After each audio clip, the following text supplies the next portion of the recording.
Hey guys, City Walk City Wall here, and today we're going to do a little tutorial for asset creation for Cities Skylines. And what we're going to do is we're going to make a set of cubes that can be used in different ways in the game.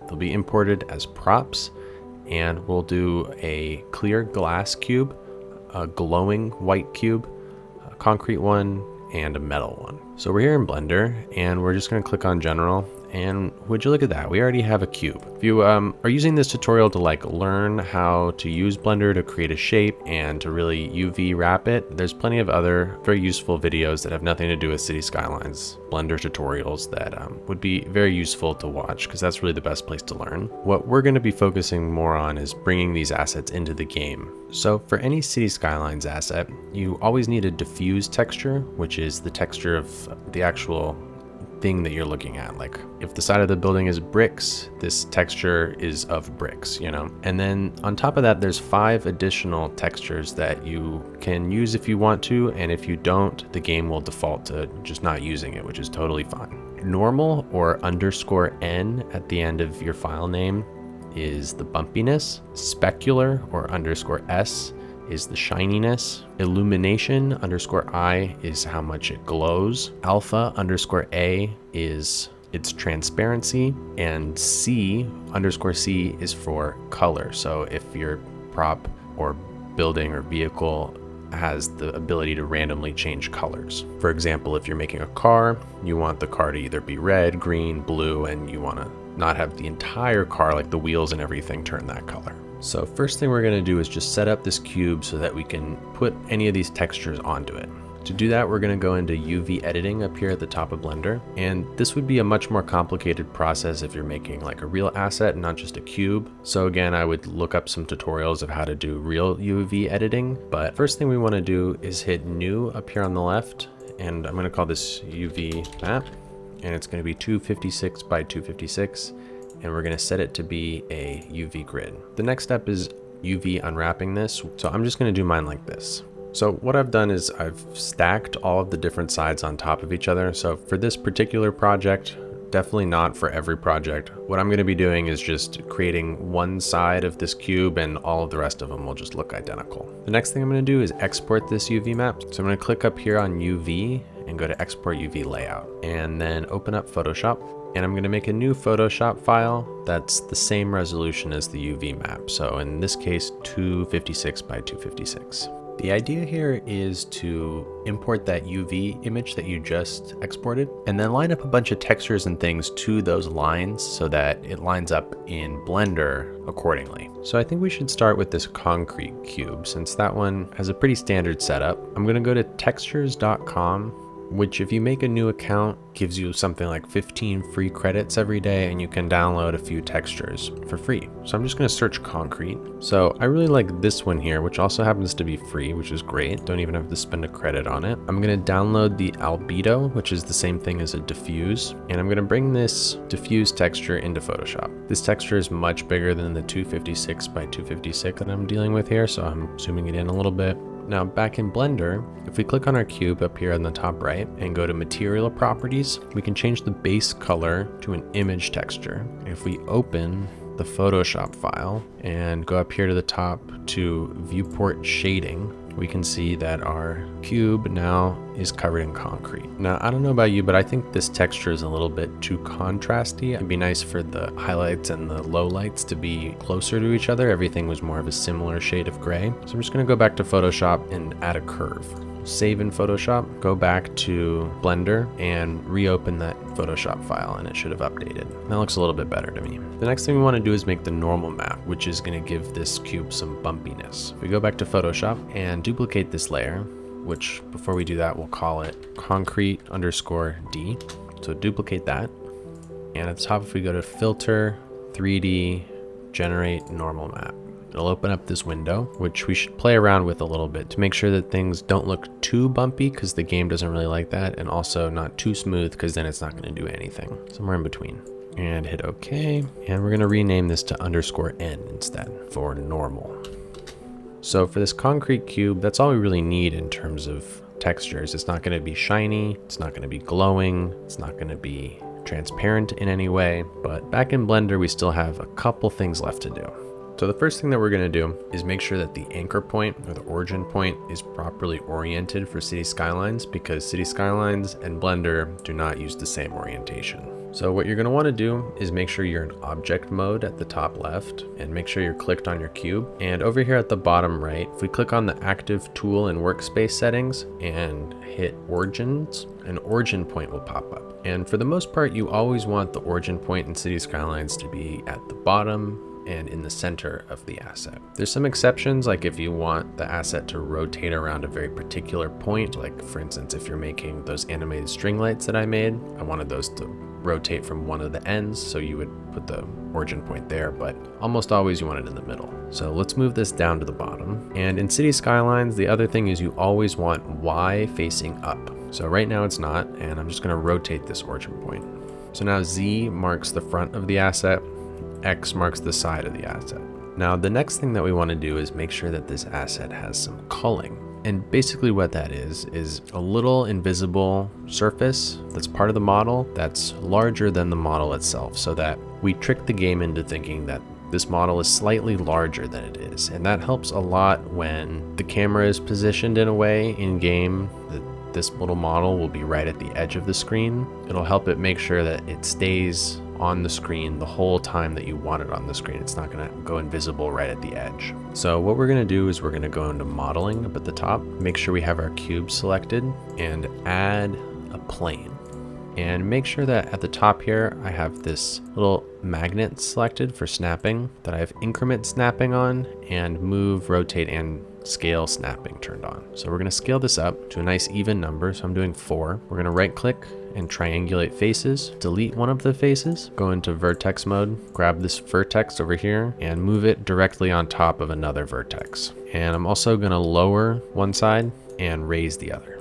So that's all culling is. It's just an invisible little line that goes through your asset. It's bigger than the thing itself, and it just tricks the game. And the last thing that we need is an LOD version of this model. And the point of an LOD is to make it easier on your computer. So when you're zoomed out, you're looking at a bunch of much simpler models than when you're zoomed in. And the most important thing about the LOD is to make sure that it looks as close as possible to your original asset while still having very, very few triangles. So what I like to do in order to keep it as identical as possible is to duplicate up your main asset. So I'm going to duplicate this cube and I'm going to rename this cube_LOD. And generally what we're trying to do is delete or dissolve as many surfaces as possible that aren't needed when you're looking at it from a distance.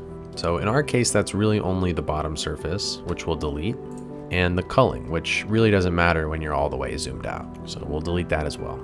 This is another thing where I'm sure there's a million videos on YouTube of how to make a really good LOD. Now, the next thing is to export it all. So I'm going to start back with the regular cube, and in Blender, we'll go to File, Export, FBX. Make sure that we are including selected objects, which obviously we need to be selecting the cube up here in the top right. And I'm going to call this Simple Cube Concrete and hit Export FBX. Next, we'll do the LOD.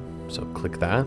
And for this one, we're going to call it the same thing, but at the end of the name, we'll do _LOD. Now back in Photoshop, let's get it to be just the diffuse, and we'll export this. Make sure we're exporting a PNG. And for this, I'm going to take the same name as the concrete cube, but at the end, I'm going to add _D. We'll turn on just the normal layer and call that one _N, and we're going to export both again, but this time I'm going to resize it so that it's only 64 pixels wide and tall. And for this diffuse, we're going to call it Simple Cube Concrete _LOD _D, and the normal will be the same thing but _N. So now that we have everything exported, let's open up Steam and we'll go to the workshop and unsubscribe from everything. If you can't do that, there's instructions on Ronix's website, which I'll link in the description, for how to load the game using the command no workshop. But for me, it's not really a problem to unsubscribe from everything because everything I use is in collections. And then I'm going to go to my modding and asset creation collection, and the workshop appears to be bugged, but not a problem. I'll still subscribe to all. But basically the most important thing here is mod tools, which we're going to be using here in a second. Not for this cube, but for the glass one. and we'll load up the game. We'll go into the asset editor and we'll make a new asset. We can close mod tools because we're not going to be needing that quite yet. And what we're making are props. We can just click this first one here, and on the left is a big list of everything that's in my personal import folder. And this is how you get stuff from your computer into the game. So if you click on this little file folder here up at the top left, it opens up your import folder, which is inside your local app data. And what we can do is select the 2 FBXs and the 4 PNGs that we just exported and copy them into that import folder. Now if we go back to Cities and scroll through this list, here it is. Now, in terms of the size, the scale here is picking an arbitrary number based off of that sign that we clicked on the last page here. So generally, I like to try out scaling it at 100 when I'm bringing something in for the first time, because that's the conversion from Blender to Cities. And we'll hit continue, and here it is. It's just a cube. I think this size is going to be fine because we'll be able to procedural objects this cube to be as big or as small as we want. So the last thing we have to do is open up prop settings and see if there's anything else that we want to change. So let's save. And in this save window, we're allowed to change the thumbnail icon. And the problem is that I want a custom thumbnail for this asset, but I need to take that screenshot in the game. So what we're saving right now is just a temporary asset until we get that new thumbnail icon. Now, there's other ways to do this. You could, in theory, just save over a file, but I'm very adverse to overwriting things in general, so I'm gonna do it this way. So to remind myself what this asset is, I'm gonna call it delete concrete cube. And we're gonna make sure that my file name and asset name are called the same thing. So we'll save that, and let's move on to the next cube because we only want to load into the game to take these screenshots once. So the next cube I'm going to make is a glowing white cube. And to do this, I'm going to go back to Photoshop and I'm going to make a new layer called glowing_D. So for this, I'm thinking it's just going to be sort of a white, kind of maybe plasticky texture. So I'm going to go back to textures.com and search for plastic. And let's do this one here that just has a little bit of dings and scratches, but for the most part it's just white. Download that, bring it into Photoshop. And for Cities Skylines, you probably don't ever want to make anything this white. So it's a good idea to tone down the white a little bit so that it's a little bit closer to gray. So I'll do that with curves, just turn it down a hair. For this one, we're going to do a normal map as well. So same thing as last time. And for this one, because we want it to glow, we're going to duplicate the diffuse again and call it glowing_I for illumination. And for this, we really do want it actually pretty close to white because white represents fully glowing, the max amount of glowing that the game can do, and black represents not glowing at all. So in this image, we're going to have a few specks where it's not glowing. And the other thing to make sure for this illumination map is it needs to be black and white. This image looks pretty black and white, but just to be safe, I'm going to add a hue and saturation filter and turn down the saturation all the way. Now, before we export this real quick, let's go back to File Explorer and duplicate our 2 FBXs. And these will be for our illuminated cube. So I'm going to call this Simple Cube Glowing and Simple Cube Glowing _LOD, all lowercase. And back in Photoshop, we'll export the diffuse at 256 pixels as Simple Cube Glowing _D and at 64 pixels as Simple Cube Glowing _LOD_D. So same thing for normal _N and for the illumination texture, which is _I. So now that it's done, let's bring our new FBXs and 6 PNGs for this glowing cube into the imports folder. And back in Cities, we'll reload the asset editor, same thing as before, and open up that simple glowing cube. I'm also going to do 100 scale. And for this one, we can already see it's kind of glowing. If we adjust it to nighttime, we can see it's by far the brightest thing here. Now, the thing about illuminated props in Cities Skylines is that they can't be turned into procedural objects or else they'll lose their glowiness. So for this glowing cube, we're going to have to make a few different versions at different sizes. So I'm going to save this one as delete glowing cube M for medium, and we'll reload the asset editor and import this glowing cube again, but at 50 scale, and that'll be our small one, and then a third time at 200 scale, and that'll be our large one. So next, let's head back to Photoshop and make our textures for a metal grate cube. And I really like this metal texture here, but the thing about it is I wanted to kind of show you guys how to use alpha textures, and I wouldn't really be using it with this one that I just found here and fell in love with, so I'll just talk about it real quick. Let's pretend we were making a cube with this texture to the left here that has holes in it. So what we would do is pretty much the same process, but this alpha texture here is really crucial. And what this one does is it tells the game which areas are see-through, like how in this image you can see through to behind this wooden mesh, and those areas are black, and anything that is not see-through is white. And obviously it's got to line up perfectly to your diffuse texture.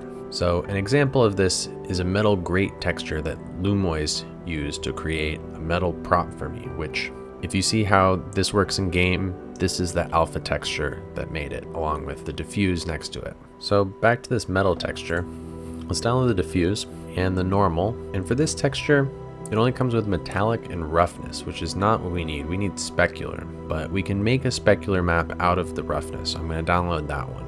And we'll bring all these into Photoshop, and it's really important that they're all in the exact same position so that they all line up perfectly with one another. And we'll export the diffuse as usual, call this one metal. For the normal, since we downloaded it from textures.com, we want to make sure that it's set up properly for Cities Skylines. So when you look at this, any areas where there'd be an indent should look like they're indented, and any areas that look like they should be popping out towards you should look like they're popping out towards you. So for this model, we're good. So you can see there's a little dent right here, and we have a little dent here too. So they're going in the same direction. But if they weren't, you would need to invert the green channel in order to get it going the right direction. So we'll export that. And for the specular texture, in order to get it from a roughness map to a specular map, all we have to do is invert the colors here. So we'll go to Image, Adjustments, Invert. And in City Skylines, white is extremely shiny, like glass, and black is not shiny at all. So this is probably a little too bright for us because we don't want this like super white here on the left and right. So we'll do Image Adjustment Curves and just make this all much less shiny and export that where it's called Simple Cube Metal _S and 64 by 64 for the LOD version. And we'll call that Simple Metal Cube _LOD_S. And let's just duplicate up these FBXs again and rename them to Simple Cube Metal and Simple Cube Metal _LOD. And we'll take all those files and copy them into the import folder. And back in game, we'll import that new cube as a prop at 100 scale. And you can see there, it's a little shiny, looks like metal. So just save that. And for the last cube, we're just gonna do a glass cube. So for this, let's make a new layer, and it'll be our diffuse layer. And I'm just gonna make this sort of like grayish dark blue here. And I'll export that. We'll do another new layer for the specular channel that we'll call glass _S. And this is just gonna be totally white because glass is basically the most shiny thing possible. So we'll export this as Simple Cube Glass _S and _LODS for the 64 pixel size one. And finally, we'll create a alpha texture. So this will be called Glass _A here in Photoshop. And for this, white represents fully opaque, so not see-through at all. And black represents totally 100% see-through. And there can only really be black, white, and gray values here. You don't want to add in any color. And so for this, I'm gonna do about 50% gray. So it's about half see-through. And export this twice as Simple Cube Glass _A. So again, I'll duplicate up those FBX files and call this one Glass, making sure obviously that the name matches all the rest of the files that I've been making, and we'll copy these into imports. In game, we'll make a new prop, same as before, but you won't see it here when you try and load it in.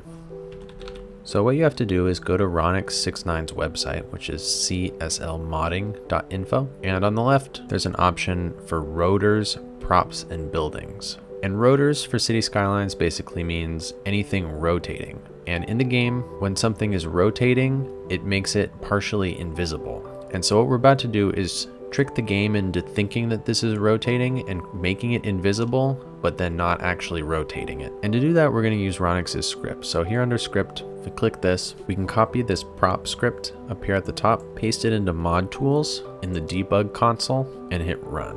And there's our cube. Nice and shiny and glassy.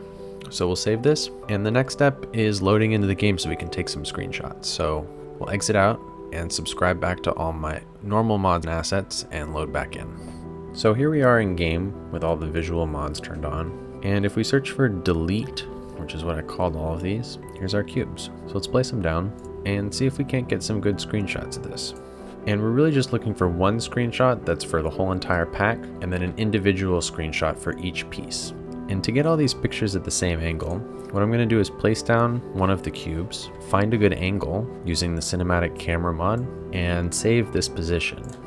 So I can take a screenshot, move the camera, place down a new cube right on top of the other one, delete the last one, and then replace the camera at that same position and take the next screenshot.